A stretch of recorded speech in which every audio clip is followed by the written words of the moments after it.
사도 베드로에게는 평생 잊질 못할 밤이 있습니다. 그 밤을 우리도 잘 알고 있습니다. 그러나 사실 우리는 그 밤을 너무 가볍게 여기고 있는지도 모릅니다. 이 갈람산 기슭, 이 겟세마네 동산, 달빛은 그날 희미했고 공기는 눅눅했고 분위기는 이상하리만큼 무거웠을 것입니다. 주님은 제자들을 그리로 데리고 들어가셨습니다. 그리고 이전과는 다른 음성으로 말씀하십니다. 시험에 들지 않게 깨어 기도하라. 시험에 들지 않게 깨어 기도하라.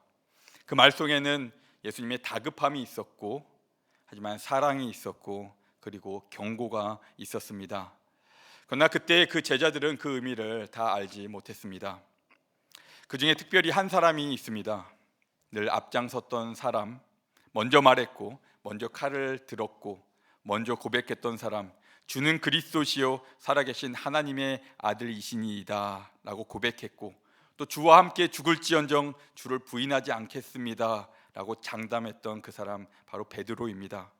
그는 진심이었고 그의 고백은 거짓은 아니었습니다. 그러나 진심과 이 준비됨은 분명히 다릅니다. 열정이 있다는 것과 깨어 있다는 것은 분명히 다릅니다. 그는 자신을 믿었지만 자신의 연약함은 보지 못했죠. 주님은 기도하러 가셨고, 하지만 베드로는 그때 잠이 들었습니다. 주님이 한번 깨웠지만 또다시 잠이 듭니다. 또다시 깨웠지만 또다시 잠들어 버립니다. 주님은 그때 홀로 싸우고 계셨고 제자들은 곁에서 졸고 있었습니다. 우리는 그 장면을 읽으며 이렇게 쉽게 말할 수 있습니다. 어떻게 그럴 수 있을까? 그러나 조금 솔직해지면 분명히 알게 됩니다. 그 밤은 우리들의 이야기이기도 합니다. 기도해야 할 때 핑계대고 깨어 있어야 할 그 자리에 무감각해지고 영적 긴장이 필요한 순간에 마음을 풀어버리는 우리의 모습과 닮아 있습니다. 영적인 위기는 갑자기 찾아오는 것은 아닙니다. 먼저 졸음이 찾아옵니다. 그리고 무감각해집니다. 괜찮다는 자기 위로가 찾아옵니다. 그리고 결정적인 순간에 우리는 무너지게 됩니다. 이 베드로는 잠들었고 그 몇 시간 뒤 사람들이 주님을 붙잡아 갔을 때 그들 앞에서 베드로는 예수를 모른다고 말합니다. 한 번이 아니라 3번이나 예수를 모른다고 말합니다. 그토록 사랑했던 주님을 그렇게 쉽게 부인을 합니다. 닭 울음소리가 들리던 그 새벽, 아마 그의 마음은 무너졌을 것입니다. 그는 밖으로 나가서 심히 통곡했죠. 내가 왜 잠들었을까? 그 질문이 그의 가슴을 찔러옵니다. 그런데 세월이 흐른 뒤 바로 그 베드로가 교회에 편지를 씁니다. 핍박 속에 흔들리던 성도들에게, 이 불안과 두려움 속에 있던 공동체에게 그는 이렇게 권면합니다. 근신하라, 깨어라. 이 말은 이론이 아니죠. 책상에서 정리된 신학이 아니죠. 잠들어서 넘어져 본 사람의 고백이고 부인의 상처를 통과한 사람의 이 절규와도 같습니다. 오늘 이 자리에서 우리가 그 음성을 다시 듣습니다. 혹시 우리는 깨어 있어야 할 자리에 잠들어 있지 않습니까? 혹시 예수를 안다고 말하면서도 삶의 자리에서는 그분 예수님을 희미하게 만들고 있지는 않습니까? 그 밤을 지나온 베드로가 오늘 조용하지만 우리에게 단호하게 다시 한번 말합니다. 깨어 있으라. 먼저 잠들지 않으려면 염려를 맡겨야 합니다. 베드로가 겟세마네에서 잠든 이유는 단순히 육체가 피곤해서는 아닙니다. 물론 밤이었고 그날은 길고 긴 하루였을 것입니다. 그러나 성경은 더 깊은 이유를 보여줍니다. 그는 상황의 무게를 제대로 받아들이지 못했습니다. 주님은 십자가를 말씀하시는데 베드로는 여전히 자신의 확신을 생각하고 있습니다. 그는 나는 넘어지지 않습니다 라고 장담하고 있습니다. 그 말 속에 용기도 있었지만 동시에 자기 확신도 있었습니다. 그리고 이 자기 확신은 종종 우리를 기도로 이끌지 않고 우리를 방심으로 이끌게 됩니다. 사람은 위기를 제대로 인식하지 못하면 잠이 듭니다. 영적 긴장이 풀어지면 졸음이 옵니다. 설마 내가 무너지겠어 하는 생각이 우리를 느슨하게 만들기도 합니다. 베드로는 주님을 사랑했죠. 그러나 사랑한다고 해서 자동으로 깨어 있는 것은 아닙니다. 사랑은 깨어 있음으로 표현될 때 비로소 견고해지는데요. 그런데 베드로가 훗날 교회 편지를 쓰면서 가장 먼저 꺼낸 말이 무엇입니까? 이 베드로전서 5장에서 그는 이렇게 말합니다. 너희 염려를 다 주께 맡기라. 이는 그가 너희를 돌보심이라. 그리고 곧바로 이어서 근신하라 깨어라고 말합니다. 순서를 보면 맡기라는, 너희 염려를 맡기라는 먼저 나오고 깨어 있으라는 말이 그 다음에 나옵니다. 왜냐하면 우리가 염려에 가득 차 있으면, 세상 염려에 가득 차 있으면 깨어 있을 수 없기 때문입니다. 염려를 맡기지 않으면 우리는 결코 깨어 있을 수 없습니다.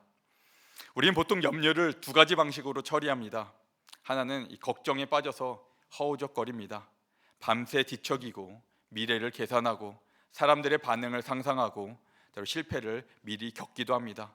또 하나는 괜찮은 척하는 것입니다. 별일 아니야 스스로 달래며 마음을 다른 데로 돌립니다. 요즘에 우리 시선을 돌리는 많은 것들이 있죠. 이 핸드폰만 보더라도 금세 걱정거리 사라지게 만드는 유튜브도 있고 쇼츠도 있고 재미난 것들이 많이 있습니다. 바쁘게 만들고 화면을 들여다보고 우리 감정을 눌러버립니다. 그러나 이 두 가지 방식 모두 우리의 영혼을 지치게 만듭니다. 지친 영혼은 깨어 있을 수 없고 지친 영혼은 결국 잠이 듭니다. 겟세마네에서 베드로는 염려를 맡기지 않았습니다. 그는 기도 대신 잠을 선택했습니다. 기도는 우리의 염려를 하나님께 맡기는 행위입니다. 주님, 저는 두렵습니다. 저는 약합니다. 저는 알지 못합니다. 이렇게 고백하는 것이 기도입니다. 그런데 그는 자신의 용기를 더 신뢰합니다. 아니, 남몰래 데뷔한다고 자신의 품속에 지니고 온 그 칼을 더 신뢰했는지도 모릅니다. 나는 할 수 있다고 생각했겠죠. 나는 주님을 부인하지 않겠노라. 내가 주님을 지키겠다고 다짐했겠죠. 그래서 예수님을 잡으러 온 자에게 칼을 휘두릅니다. 그러다가 오히려 예수님의 책망을 듣죠. 예수님의 방법이 아니었죠. 염려를 맡기지 않은 용기는 오래 가지 못합니다. 그리고 그 용기는 밤이 지나기도 전에 무너져 버립니다. 우리도 다르지 않습니다. 우리 삶 앞에는 염려투성이입니다. 염려가 많죠. 진로에 대한 염려도 있고, 관계에 대한 염려, 또 인정받지 못할까 봐 하는 염려, 뒤처질까 봐 하는 염려, 이 재물의 염려. 이 염려를 하나님께 맡기지 않으면 우리는 겉으로는 바쁘게 움직이지만 아마 우리 속으로는 서서히 잠들어 갈 것입니다. 이 말씀은 들리지만 귀에 들리지 않고, 우리 마음에 닿지 않고, 기도는 하지만 기도에 대한 기대가 사라지고, 예배는 드리지만 감격이 점점 옅어집니다. 이것이 영적 졸음이 아니겠습니까?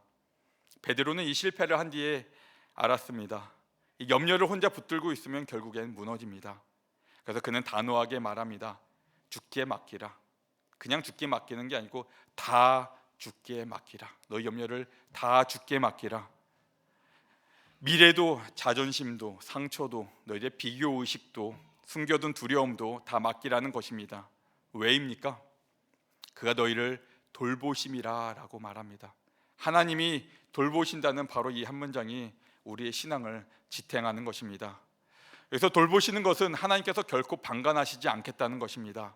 하나님 멀리서 우리 인간들을 지켜보시는 분이 아니라 목자가 양을 살피듯 세밀히 보십니다. 우리가 밤에 뒤척이는 것도 아시고, 우리가 겉으로 웃으면서 속으로 무너지는 것도 아십니다. 그분이 돌보시기에 우리는 맡길 수 있는 것입니다. 사랑하는 성도 여러분, 이 잠들지 않으려면 억지로 눈을 크게 뜨는 것으로는 부족합니다. 우리 먼저 우리 마음을 하나님께 내어드려야 합니다. 염려를 붙들고 있으면서 깨어 있으려는 것은 사실 불가능합니다. 겟세마네의 졸음은 염려를 스스로 극복하지 못했던 한 사람의 이야기입니다.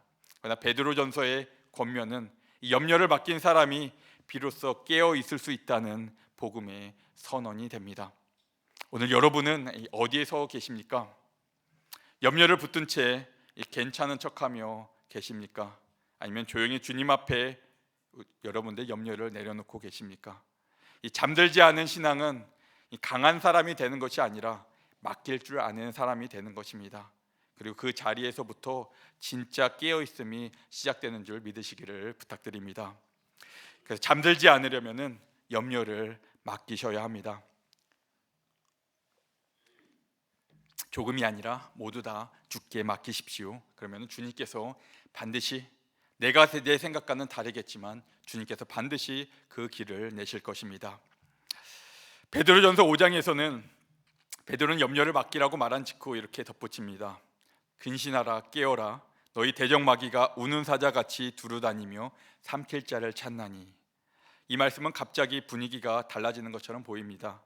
위로의 문장에서 전쟁의 문장으로 또 넘어갑니다. 사실은 이 자연스러운 흐름입니다. 염려를 맡기지 않으면 잠들고, 잠들면 이 대적 앞에 무방비 상태가 되기 때문입니다.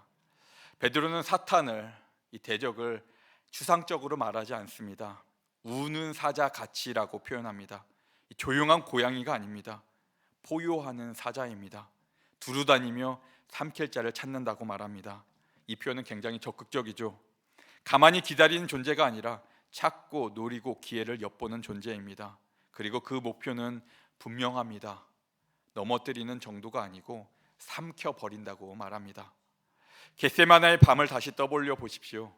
우리 베드로는 잠이 들었습니다. 그리고 몇 시간 뒤 한 여종의 질문 앞에 무너집니다. 뭐 병정 앞에서 무너진 것도 아니고 아무 힘없는 한 여종의 질문 앞에 무너져 버립니다. 칼을 휘두를 땐 담대했지만 조용한 질문 앞에 무너져 버립니다. 이것이 영적 잠의 무서움입니다. 우리는 큰 시험에는 대비하려고 하죠. 하지만 작은 유혹과 일상의 압박에는 너무나도 쉽게 무너집니다. 왜냐하면 잠들어 있기 때문입니다. 영적으로 잠들어 있다는 것은 무엇입니까? 그게 뭐냐면 예수 그리스도가 우리 안에 희미해진 상태입니다. 그분의 말씀이 더 이상 긴급하게 들리지 않고 그분의 시선이 내 삶을 비추고 있다는 그 자각이, 그 인식이 약해진 상태입니다. 겉으로는 신앙의 언어를 말하죠. 믿음을 말하죠. 하지만 실제 결정의 순간에는 세상의 기준을 따라가는 상태입니다. 이것이 졸음입니다. 그리고 사탄은 반드시 그 지점을 노립니다. 사탄은 대개 거창하게 오지 않습니다. 노골적인 악의 모습으로 오지 않습니다. 대신 속삭입니다. 우는 사자와 같은 그 사자 같은 자가 속삭입니다. 이 정도는 괜찮아. 다들 이렇게 살아. 너만 손해볼 거 없어. 이런 말들은 합리적으로 들리죠. 그래서 더 위험합니다. 우리가 잠들어 있다면 이런 말들 앞에 우리의 분별력이 사라집니다. 무엇이 진리이고 무엇이 진리를 따르는 길이고 무엇이 타협이고 무엇이 믿음이고 무엇이 두려움인지 구별하지 못하게 됩니다. 베드로는 이 과정을 몸으로 겪었습니다. 주님을 사랑했지만 그 사랑은 시험의 순간에 흔들려 버립니다. 그가 깨어 기도하지 않았기 때문입니다. 깨어 있음은 단순히 눈을 뜨고 있는 상태가 아닙니다. 영혼이 하나님을 향해 긴장하고 있는 상태가 깨어 있는 상태입니다. 지금 내 마음이 어디로 기울고 있는지, 내 결정이 누구의 음성을 따르고 있는 것인지 점검하는 태도가 깨어 있는 것입니다. 베드로는 9절에서 이렇게 이어 말합니다. 너희는 믿음을 굳건하게 하여 그를 대적하라. 깨어 있음은 소극적인 방어가 아닙니다. 깨어 있음은 적극적인 대응입니다. 여기서 대적하라는 말은 맞서 서라는 뜻입니다. 도망치는 것이 아니라, 물러서고 숨어 있는 것이 아니라, 그것이 아니라 믿음으로 굳건하게 하여 대적을 하라고 말합니다.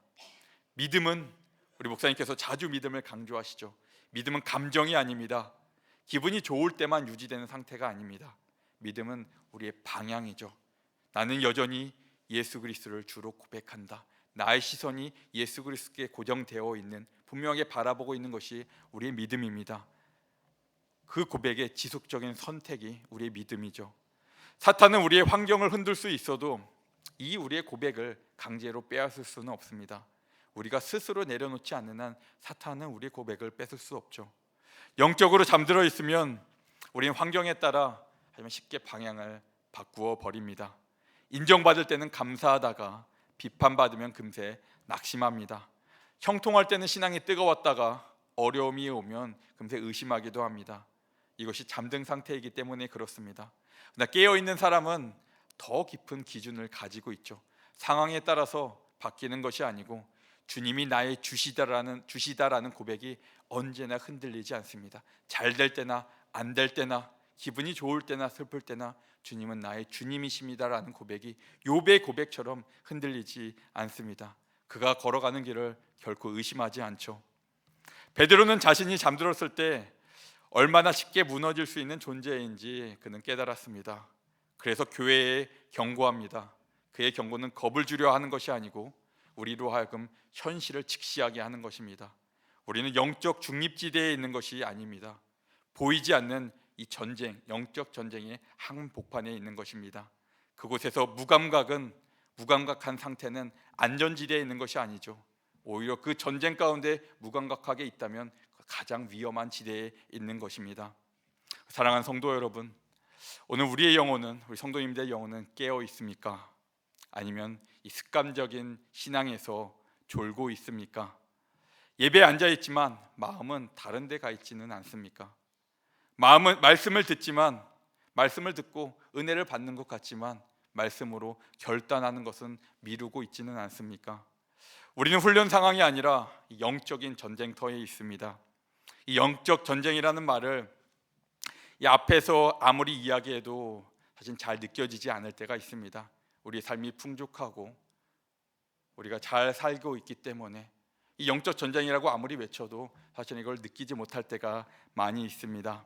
우리 영성이, 우리의 잠자는 본성이 이 상황을 전혀 느끼고 있지 못하는 것 같습니다. 이 베드로의 밤처럼 저에게도 잊지 못할 밤이 하나 있는데요.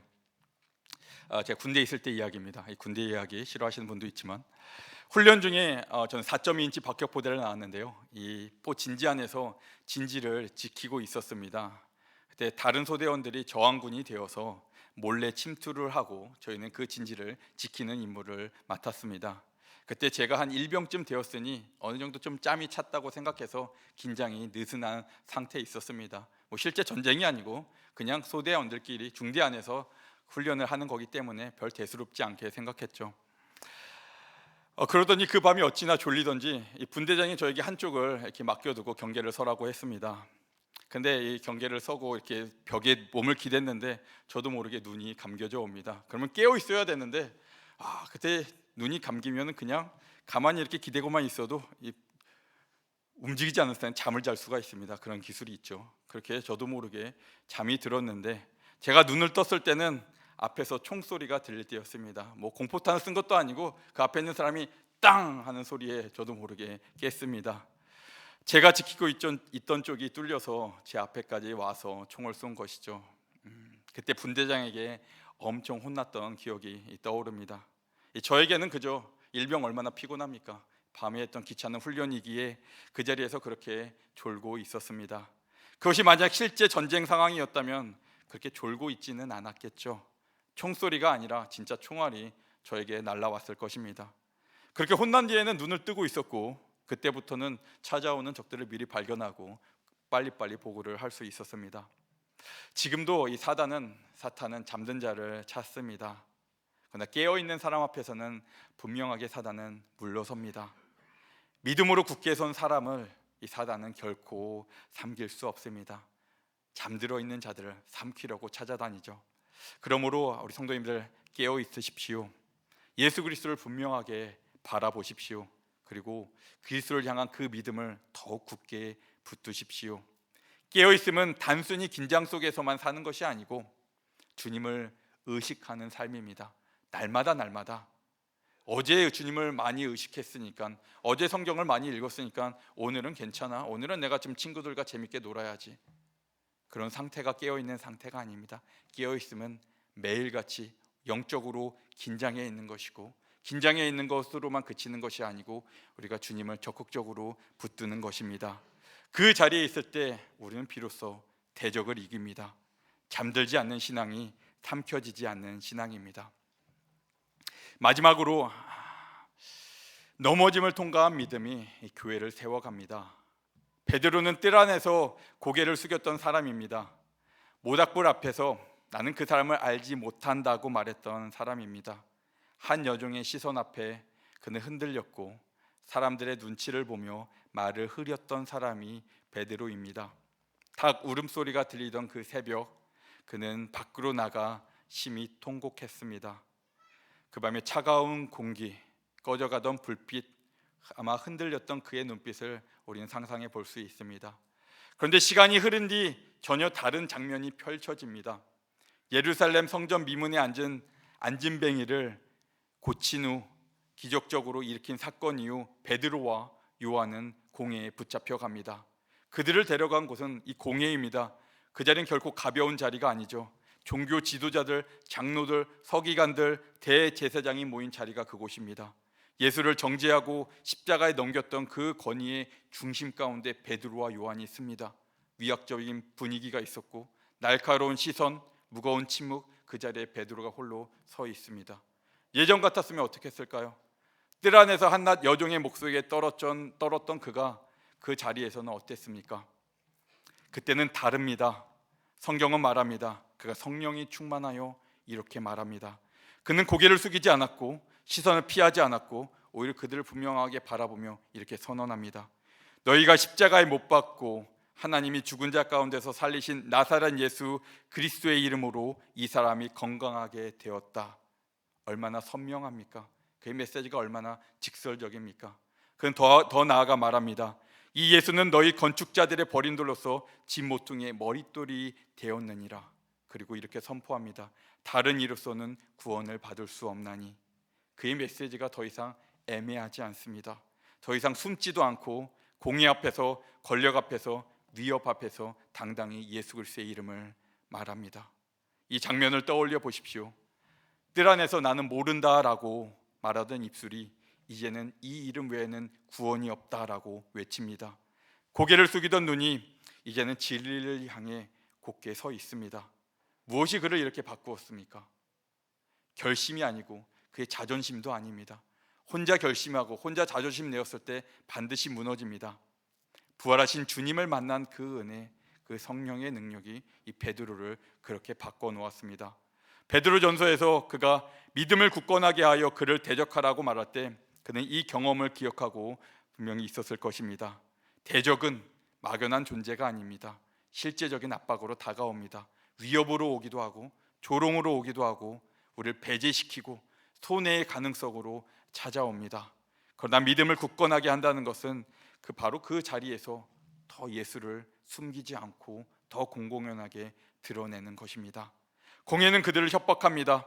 다시는 이 이름으로 말하지 말라고 경고합니다. 그때 베드로가 이렇게 이야기하죠. 하나님 앞에서 너희의 말을 듣는 것이 옳은지 하나님의 말씀을 듣는 것이 옳은지 판단하라. 우리는 보고 들은 것을 말하지 아니할 수 없다. 얼마나 분명합니까? 얼마나 강한 메시지입니까? 그는 더 이상 사람의 눈치를 보지 않습니다. 그는 더 이상 자기 자신을 지키려고도 하지 않습니다. 그리고 그는 예수 그리스도의 증언자가 되었습니다. 부인했던 사람이 증언하는 자로. 이것이 복음이 한 사람 앞에서 만들어내는 변화입니다. 베드로는 넘어졌습니다. 그러나 그 넘어짐은 끝이 아닙니다. 오히려 그를 낮추었고 자신을 신뢰했던 교만을 무너뜨렸고 오직 주님만 붙들게 합니다. 그래서 그의 믿음은 오히려 더욱 단단해졌죠. 감정의 열정이 아니라 은혜의 뿌리 내린 확신이 되었습니다. 교회의 승리, 제가 교회의 승리를 여러 차례 언급했죠. 교회의 승리가 어디에 있습니까? 교회의 승리가 바로 여기에 있습니다. 완벽한 사람을 세우는 데 있지 않습니다. 실패를 통과한 사람을 붙들어 다시 세우시는 이 하나님의 손길에 있습니다. 베드로는 더 이상 자신의 강함으로 서지 않습니다. 베드로는 은혜 위에 서 있습니다. 그래서 흔들려도 아무리 강한 바람이 흔들려도 그는 무너지지 않습니다. 오늘 우리는 어떤 자리에 서 있습니까? 여전히 뜰 안에서 이 사람들의 눈치를 보고 있지는 않습니까? 이 사람들의 질문 앞에서 이 세상 분위기 앞에서 조용히 이 예수를 숨기고 있지는 않습니까? 그렇다면 기억하십시오. 부인했던 우리 입술도 다시 증언할 수 있습니다. 우리의 잠들었던 그 눈도 다시 깨어날 수 있습니다. 믿음을 굳건하게 한다는 것은 이 거창한 일을 하는 것이 아닙니다. 오늘 내가 서 있는 자리에서 예수를 부끄러워하지 않는 것, 여러분이 서 있는 자리, 친구들, 동료, 이웃들 앞에서 예수를 부끄러워하지 않는 것입니다.